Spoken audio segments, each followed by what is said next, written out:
This is the story of Sleeping Beauty. Once upon a time in a faraway land, a king and a queen lived in a grand castle. They were very content, but they longed for a child. So imagine how happy they were when the queen gave birth to a beautiful baby girl. "Let's have a party to celebrate," said the king. "Oh, yes," agreed the queen. So they sent an invitation.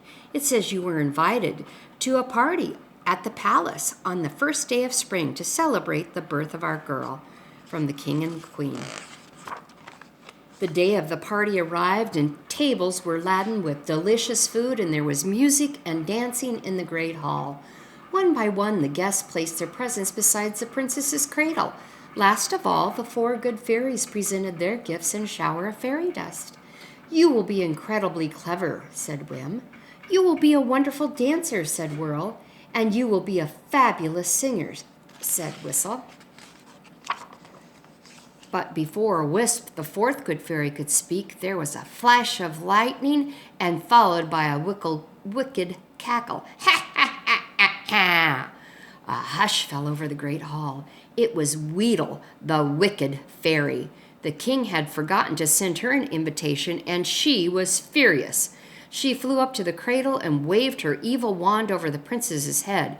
"Here's my gift," she shrieked. "One day the princess will prick her finger on a spindle and die." Then she disappeared into a puff of black smoke. Everyone gasped. The queen sobbed, and the king shouted for the guards to burn every spinning wheel and spindle in the land. Then Wisp fluttered over. "I cannot break the spell," she said, "but I can change it. If the princess does prick her finger, she will not die. She will fall into a deep sleep and will one day be awoken by the kiss of a true love." The years passed, and the princess grew up to be everything the good fairies had promised. Then one day the princess was exploring the castle when she came to a tower she had never seen before. She climbed the steep steps and entered a tiny room. There in the corner was a long forgotten spinning wheel. The princess had never seen anything like it. She brushed off the cobwebs and pricked her finger. Ouch! She instantly fell into a deep sleep.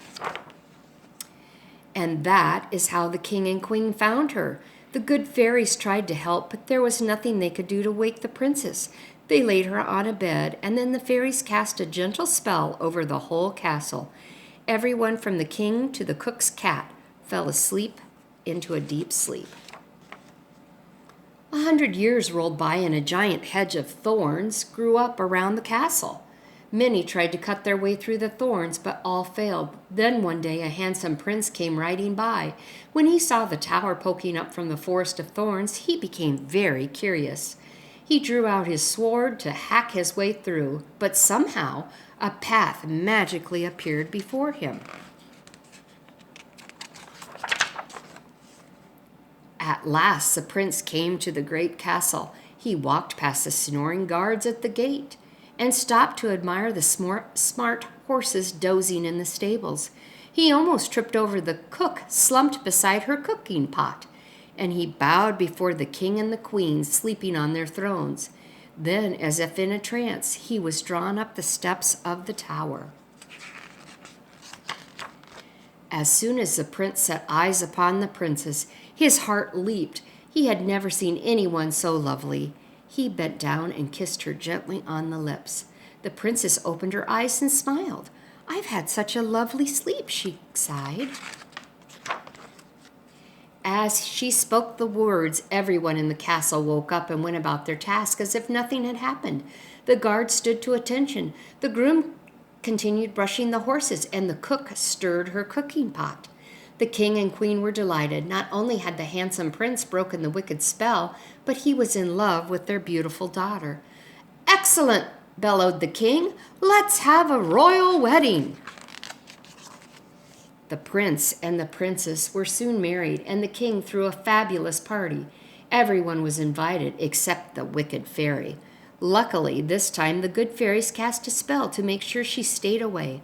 After the wedding, the prince and princess rode off on the prince's fine horse, and they lived happily ever after. The end.